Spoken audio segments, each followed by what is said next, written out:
The USS Hornet CV-12 is a legendary ship. An aircraft carrier launched in 1943, the Hornet participated in attacks in the Pacific Theater until being badly damaged by a typhoon and returning to the United States for repairs.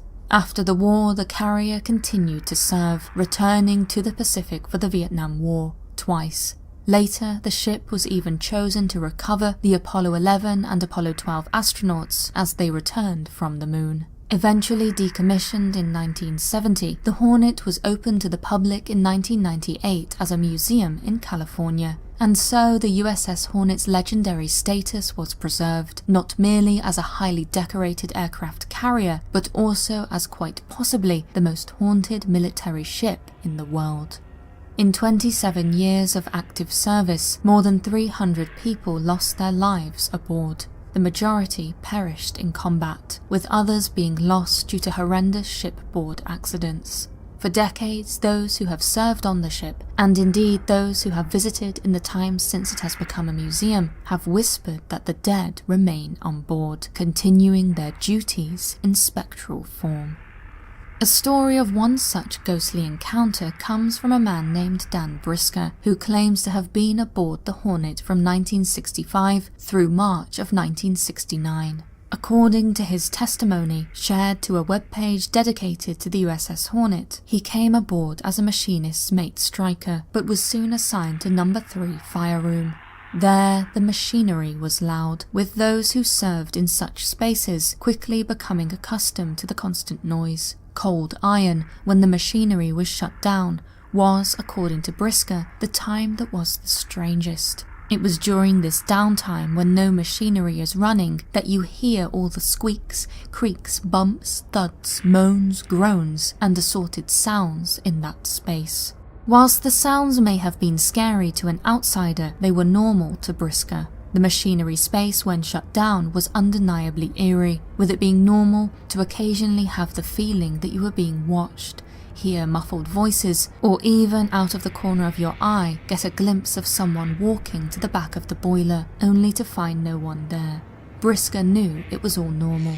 Regardless, in order to make it through the watch, it was often necessary for him to remind himself that it was just his mind playing tricks. Even so, there was one experience when Brisker had a cold iron watch in a different fire room from his usual domain that he could not explain away. According to his testimony, repairs were being made in number 2 fire room, and the space was in disarray, with deck plates up and the boiler front open. And so he started his lonely watch, passing the time the best he was able, a little reading, a little singing, a dance move or two, anything to get through the watch. Eventually the hunger pains started, and Brisker hurried to retrieve some snacks he had stashed in his locker. He was away for no more than 5 minutes, and when he returned he was surprised to find that someone was working in the boiler firebox. Sitting at the bottom of the ladder eating his snacks, he explained that he could hear them inside of the firebox. After about 10 to 15 minutes they had not emerged, and so Brisker walked over to let them know he was outside. Within about 2 feet of the boiler, he heard the sound of a paint scraper drop to the firebox floor. Believing that whoever was inside had heard him approach, he said that he stuck his face through the opening. Supposedly, there in the middle of the firebox floor was the paint scraper, but missing was the person who was using it. There was no one there.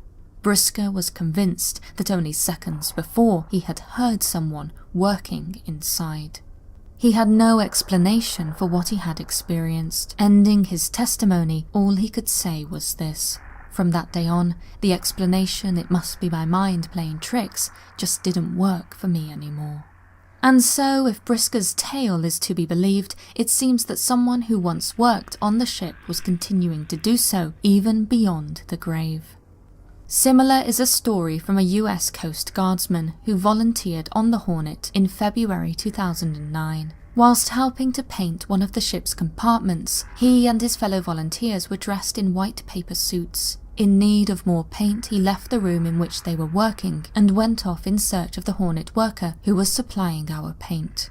He soon got lost in the labyrinthian ship, wandering the passageways until he spotted one of his co-workers some 25 feet ahead of him, dressed in their white paper suit. He called out to them, but they kept walking, stepping into a side passageway. Supposedly, when the Coast Guardsman caught up with them, turning into the passageway, he was surprised to see no sign of his co-worker. Not only that, there was a chain blocking the entrance to the passageway, with it only leading to an empty compartment. When he eventually found his way back to his original compartment, he approached the co-worker he had seen and asked them what had happened. Why had they not turned when he had called? Where did they disappear to?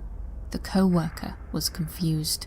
They claimed that they had not left the room for about an hour. What he thought he had seen was not possible. Later, when the Coast Guardsman mentioned his experience to the Hornet's employees, one lady supposedly told him that he had seen the Dress White's ghost, the apparition of a sailor who was well known to wander the passageways of the Hornet wearing his Dress White uniform.